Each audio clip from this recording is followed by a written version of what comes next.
Ladies and gentlemen, welcome back to another installment of the Bald Chef of Bergamo. Today, we're on location again in Louisiana, Cajun country, and we're gonna have one of my favorites, soft shell crab po' boy, soft shell crabs. We'll have guest chef, Dr. John. Chef John will be preparing for us a wonderful, simple dish, great flavor, great, interesting concept, soft shell crab po' boy. Check it out. So ladies and gentlemen, as I've mentioned, we have guest chef Dr. John. Dr. John, super chef Dr. John. And I'm Dr. John, and I'm wearing the kitchen apron that my mother made for me. Oh wow, awesome. And she called me super chef. All right. She didn't know what she must have been very demented at that point in her life. What do we have here? These are soft shell crabs. These are Atlantic blue crabs that were caught here in Louisiana, more likely in Lake Pontchartrain. They're a brackish water crab. They can live in salt water and in brackish water, and they also can live at times in fresh water. These crabs, as you can see, are very soft. If you looked at a regular crab that most people are familiar with, it'd have a very hard shell, and you would see a point. Those are points, and if you touch them, you would prick your finger against this hard shell point, and you can see the claw. Here's the claw of this crab. There's the claw, and here's the claw. Notice that they have 10 legs. 1, 2, so they have 5 pairs of legs. So here's first pair, second pair, third pair, fourth pair, and then of course the actual claws. Now, the claws, of course, they use to catch their food, to hold on to their food, and to use for defense. The other legs they use to crawl around, and if you look at these first legs, the back legs, they have paddles to help them swim, and they use those legs to swim. Crabs live, Atlantic crabs like these blue crabs live about 3 years, and in those 3 years they grow. Every time they grow, they have to come out of their very hard shell. They'll start off as a real tiny hard shell like crab. It's a hard shell that protects them. But if they want to grow, the hard shell isn't going to grow. So they have to molt, where they have to actually dehydrate themselves and get out of the shell, and then rehydrate themselves. And then, so when they dehydrate themselves, they actually shrink, so they can crawl out of the shell. And then once they're out of the shell, they rehydrate themselves and then start building their new shell. And that new shell will be built very quickly because they're very vulnerable when they're soft like this.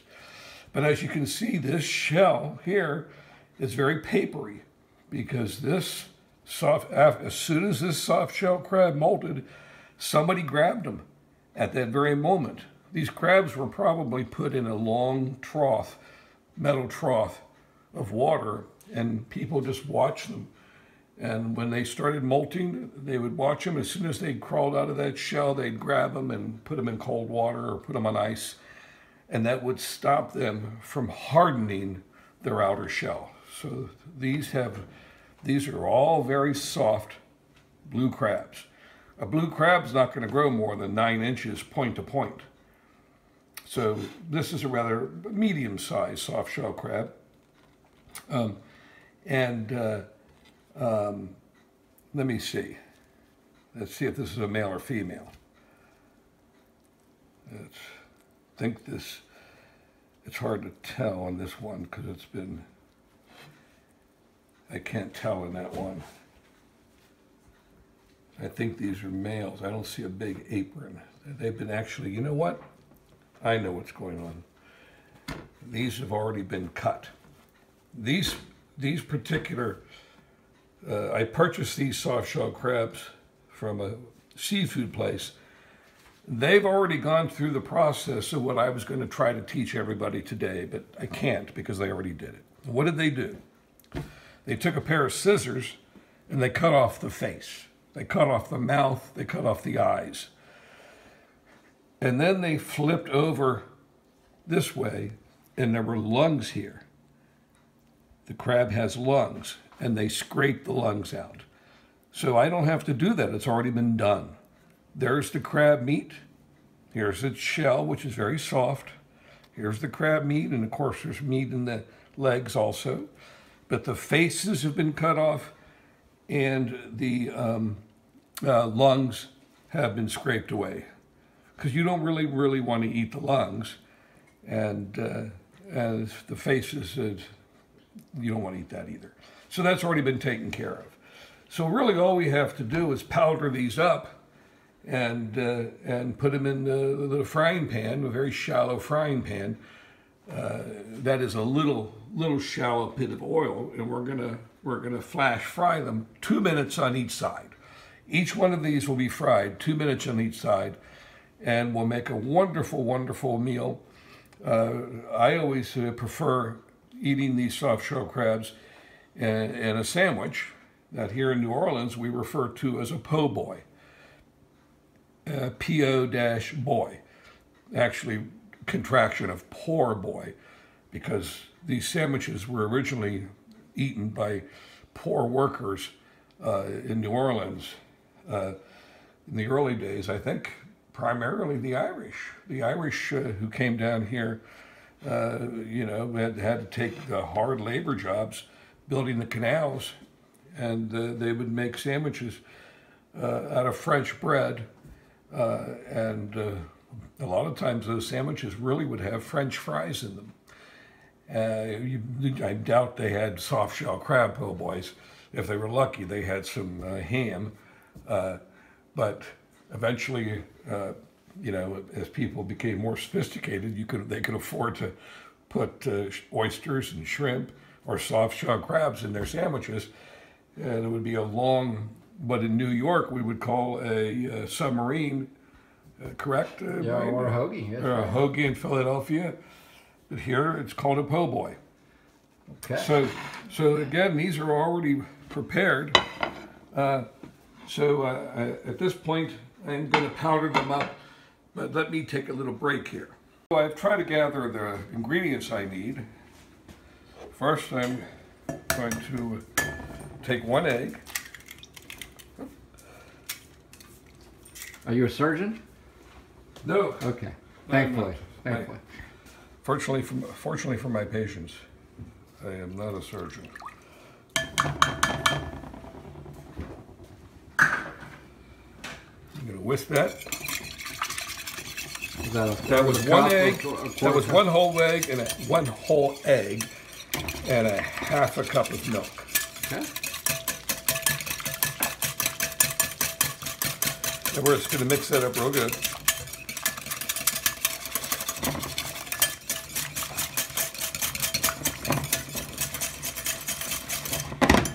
And that's certainly good enough. Now we're going to put the soft shell crabs in there.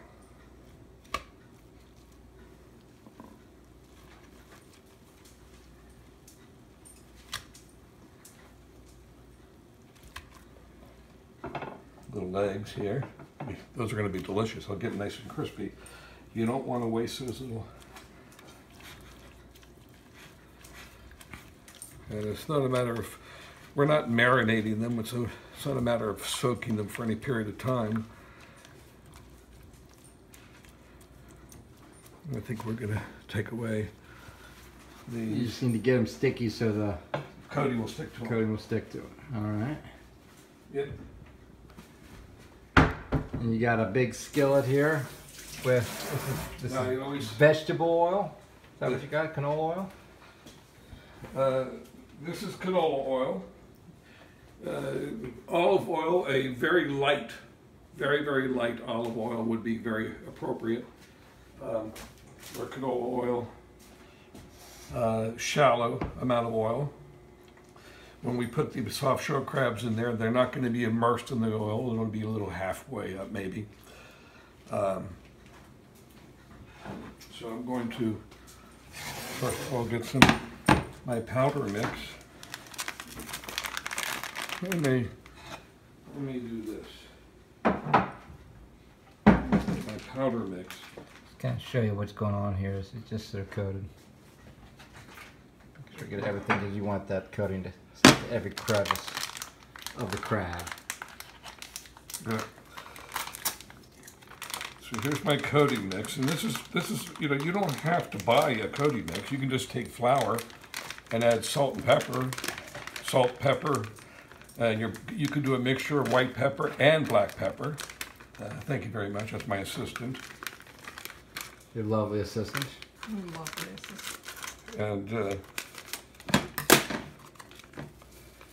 drop it there, and we'll save some. Okay. This has a little bit of spice to it, right? Now, this is a yellow corn flour and yellow corn meal. Yellow corn flour and yellow corn meal and spices and salt. You certainly don't need to add any salt. Now, I'm going to turn the heat up high. I'm using a cast iron skillet. I think that most people who fry and are used to cooking on a cast iron skillet understand that the advantage of a cast iron skillet as to a modern Teflon coated aluminum pan is that this holds a lot more heat. And so when you get this oil hot and you put a whole cold soft shell crab in there, you don't want that soft shell crab to bring the temperature of the oil in the pan down and then have to build that temperature back up. You want that temperature to be as constant as possible. So it's always best to use as big and heavy a pan as you can so that it holds a lot of heat and retains that heat and tries to maintain a steady temperature even when you put the food in there. So that's heating up now. I'm going to take advantage of that. When I finish frying the soft shell crabs, I'm going to put them on top of this pan here. I don't want to put them directly on here, and I don't want to put them on top of paper towels because it'll steam underneath it. So in order for the soft shell crab to remain crispy, even after I take it out of the pan and put it here, I allow it to sit here to rest. Any oil on it can drip off and air can circulate around it, but it won't sit down on top of itself, creating steam that softens the crust.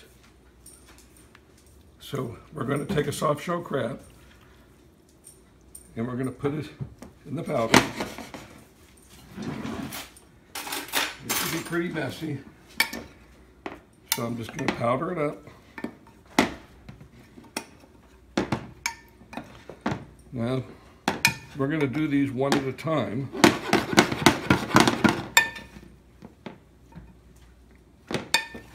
And you can see they powder up nice and easily. You may help it out.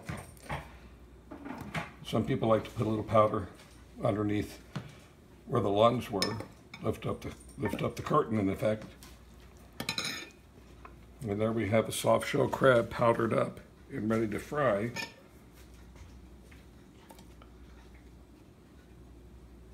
And this gets hot enough. Go. Okay, we have 2 crabs powdered up. Let's see if the oil's ready. I'll just stick some bread in there and see if it fries.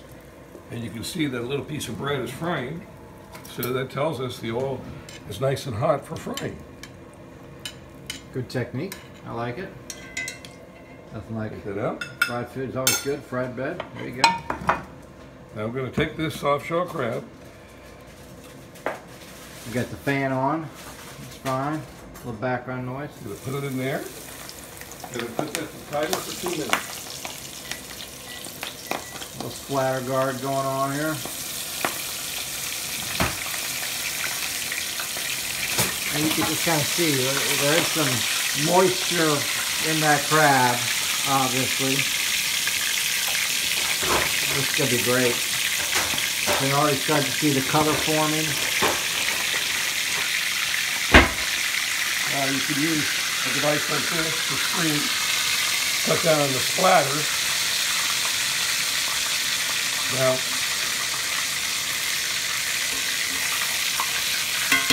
it doesn't stick to the pan at all. It's going to fry it nicely. The spattering stopped, which is good. I'm going to lower my temperature a little bit.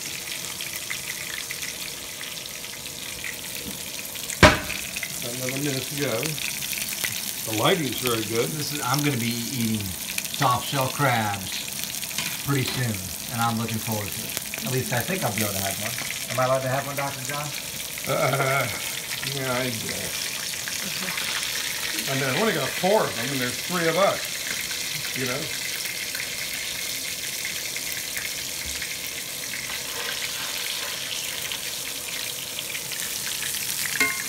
There you can see his swimming legs. His back legs are the swimmers. These other legs are for walking. Nice and crispy. And there's his claws.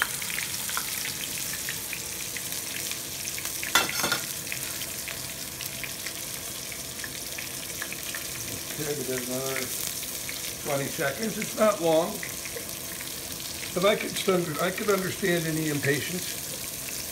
We need to get some bread. So I'm going to flip this over now.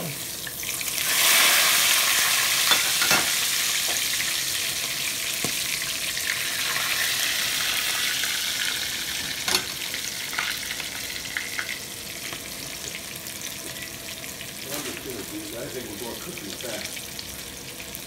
I'll just put this camera on in a minute.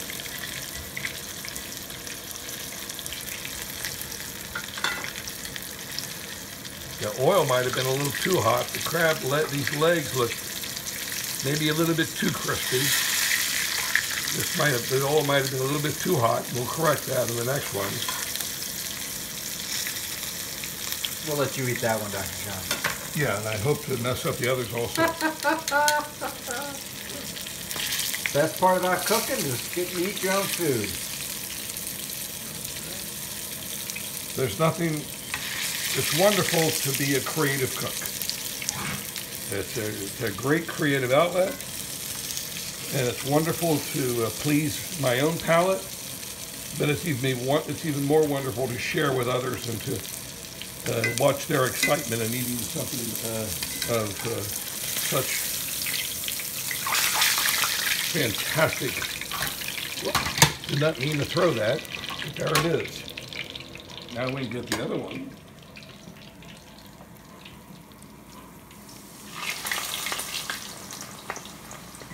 So we're going to do that for 2 minutes.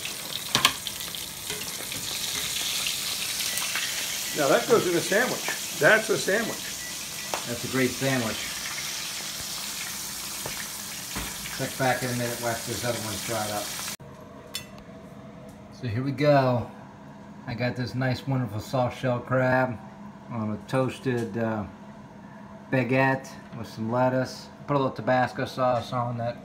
You can put mayo, you can put tomatoes. Anything you want. Anything you want. I'm just gonna go with this little lightly dressed. It's warm outside. We don't need to get all dressed up for this.